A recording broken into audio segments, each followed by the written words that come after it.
Olá pessoal, tudo bem? Me chamo Maria dos Santos, né? Professora de Química.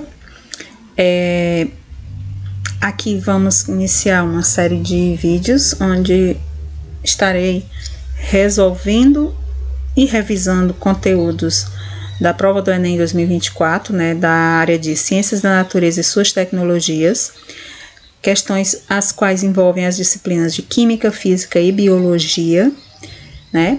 E eu peguei como referência o caderno amarelo, mas as questões aqui em debate estão presentes em todos os cadernos do segundo dia de aplicação. Então, à medida que a gente for escolhendo as questões, a gente vai adicionando a numeração da questão na prova que vocês fizeram. Esse conteúdo é voltado especificamente para o ensino médio, né? Quem vai prestar Enem, que a gente vai resolver questões com base no Enem e revisar os conteúdos de que tratam essas questões. Então, vamos dar início à resolução e revisão das questões a seguir.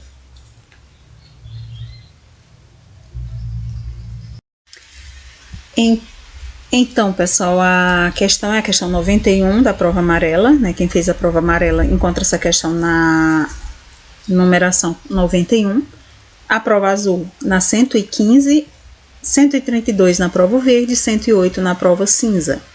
A questão ela diz o seguinte, antes disso ela trata do tema de biologia, né? Citologia, e veremos o que diz a questão, né? O esquema representa um experimento feito com células do protozoário Amoeba proteus. Nele, um grupo de células foi tratado com a droga citocalasina B, enquanto outro grupo não foi tratado, servindo como grupo controle, né? O formato e o movimento das células tratadas foram comprometidos. Qual componente celular foi afetado pela droga utilizada no experimento? Seriam os vacúolos? Seriam as mitocôndrias? Os microfilamentos? O material genético desse protozoário? Ou a membrana plasmática? Vejamos, aqui nós temos o grupo controle, que não foi tratado com a citocalasina B.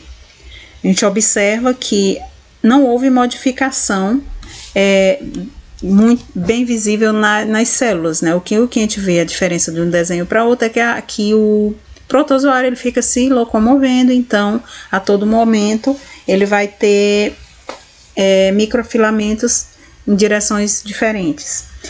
Aqui no experimento da ameba tratada com a citocalasina B, a gente vê a diferença, né? A diferença é evidente entre a célula antes e após o uso da citocalasina B.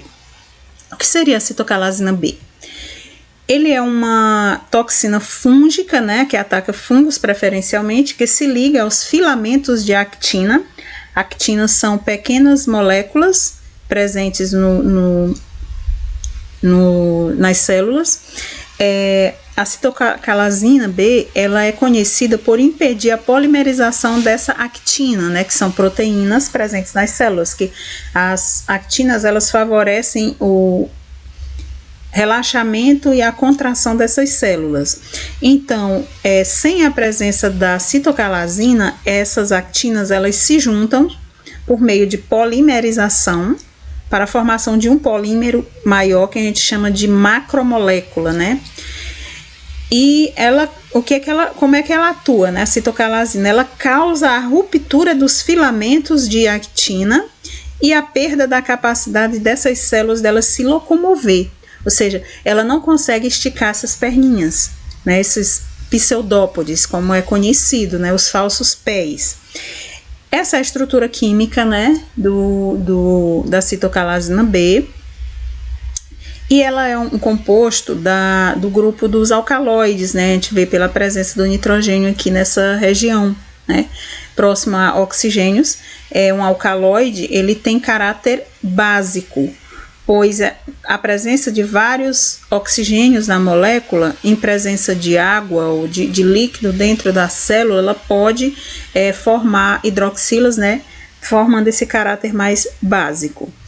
Então, vamos avaliar, ver o que são cada um, só relembrando o que são os vacúolos, as mitocôndrias, os microfilamentos, material genético, membrana plasmática, entre outras organelas presentes nas células, né? Vamos ver aqui no slide seguinte. Então, pessoal, aqui nós temos um modelo de célula animal, né, onde é possível a gente ver algumas organelas, e em cima desse modelo a gente vai discutir sobre o tema, né, histologia, que é o tema da questão citada no slide anterior, né. Então, vejamos, as amebas, elas são protozoários do reino protista, ou seja, são micro-organismos unicelulares.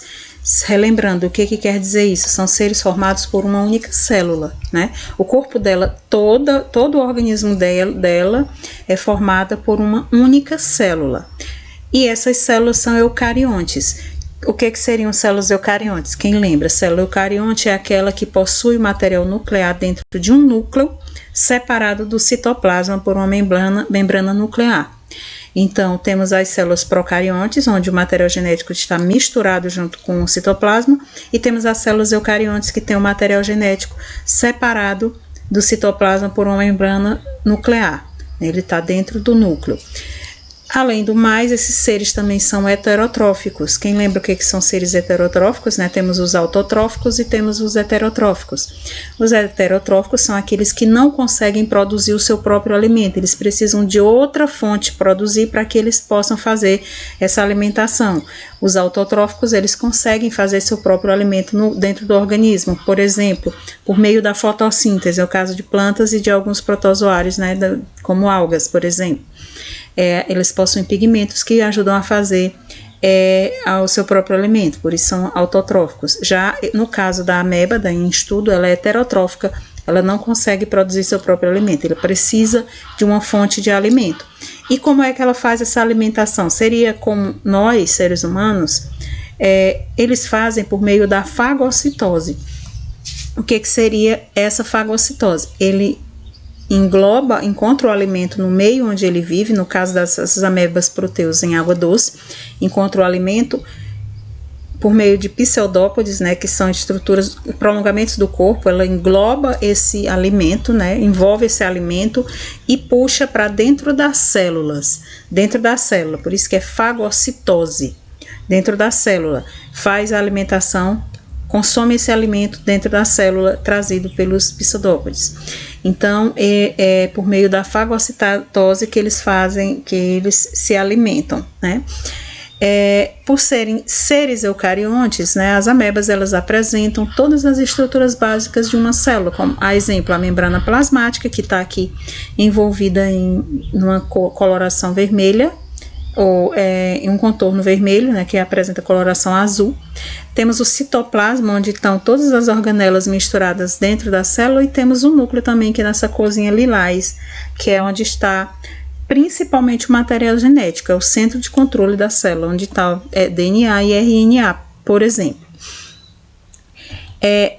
Algumas organelas celulares, né, são organelas celulares de grande importância, né, entre outras. Por exemplo, temos o núcleo, né, que é responsável por controlar todas as atividades celulares. É o centro de comando da célula, é o núcleo, e ele armazena informações genéticas, como a exemplo DNA e RNA. Alguns seres apenas o DNA, em outros seres RNA, e em outros, no caso da gente, as duas estruturas. Temos também o retículo endoplasmático, que são de dois tipos, liso e rugoso, e ele é uma organela membranosa, né? Ele tem as membranas que fazem essas separações, esses caminhos parecido um labirinto, e ele está relacionado com a função como a síntese de macromoléculas, ou seja, ele absorve as moléculas grandes, macro é grande, moléculas grandes, e quebra em moléculas menores para que seja consumida pela célula. Temos também o complexo Golgiense, que ele atua na modificação, empacotamento e distribuição de diferentes substâncias, ou seja, ele armazena essas substâncias e separa para quem consome quem e faz essa distribuição, né? Temos também os plastídeos, né, que podem ser classificados como cloroplastos, cromoplastos e leucoplastos. Essa estrutura não está presente nessa célula em especial, porque se trata de um modelo de célula animal, mas ele está presente em células vegetais e em protozoários, né, do reino protista também. Em outros seres que fazem fotossíntese. Ele está presente nos seres que fazem fotossíntese. Os cloroplastos são as estruturas que armazenam o pigmento verde, que é responsável pela alimentação mesmo, faz a fotossíntese. Os cromoplastos, eles são responsáveis por armazenar pigmentos das outras diversas cores, e os leucoplastos, eles armazenam amido, proteínas, o óleo dentro da célula, né? Os cloroplastos, eles são as estruturas mais conhecidas, né? O tipo mais que a gente conhece por se tratar da estrutura que realiza a fotossíntese. Também temos os lisossomos, que atuam na digestão intracelular, funciona como se fosse o estômago da célula, né? Os lisossomos, eles fazem a digestão do que é absorvido pela célula. Temos as mitocôndrias também, que são conhecidas como usina de energia da célula. Ele pega esse alimento, o resultado da digestão, e transforma em energia e armazena para distribuir na célula, para que ela possa fazer suas atividades. Aqui nós temos também o exemplo dos vacúolos, que não estão presentes nessa célula em si, a gente não consegue identificar, mas que são também organelas que estão presentes na célula. Elas são estruturas saculiformes, quer dizer, tem formato de sacos e desempenham variadas funções, como, por exemplo, armazenamento de algumas substâncias, digestão também, ele ajuda na digestão e no controle osmótico, ou seja, na entrada e saída de alimentos também, sais minerais, por exemplo.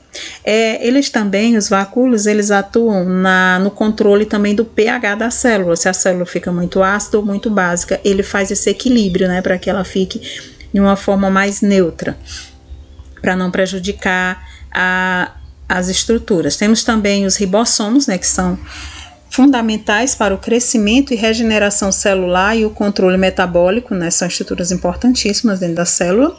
Ele é quem faz o crescimento da célula, a regeneração, quando essa célula sofre algum dano, e o controle do metabolismo, né, para não ser acelerado nem muito lento, mas que seja na medida certa, entre outras organelas que não foram citadas aqui. Então, conhecendo algumas organelas e suas funções, podemos dar continuidade à estrutura, à questão onde a gente vai ver o que foi modificado na estrutura da ameba. Então, dando continuidade aqui com a questão, né, o que ela pergunta, na verdade, qual componente celular foi afetado pela droga utilizada no experimento, né? Qual parte da célula foi afetada quando se colocou em contato a citocalasina B? Foram os vacúolos, foram as mitocôndrias, microfilamentos, material genético ou a membrana plasmática? Temos aqui que os vacúolos são organelas que estão dentro da célula, né? A gente pode ver ali um exemplo, aquela estrutura menor do que o núcleo, né? São os vacúolos. A gente vê que ele é responsável por também armazenamento de substâncias, controle de osmose, ajuda na digestão, pH. As mitocôndrias, que são as organelas responsáveis pelo armazenamento de energia, também estão presentes dentro da célula, né? A gente coloca como exemplo ali. Os microfilamentos, o que são? São organelas. Eles são prolongamentos do corpo usados para a locomoção desses organismos que se locomovem por pseudópodes, né? Pseudo quer dizer falsos, podos quer dizer pés, falsos pés. Então, esses prolongamentos que estão presentes na célula do corpo de uma ameba é chamado de pseudópodes, são microfilamentos de locomoção. Aqui alguns exemplos, foi citado aqui com essas setas, né, apontando esses prolongamentos.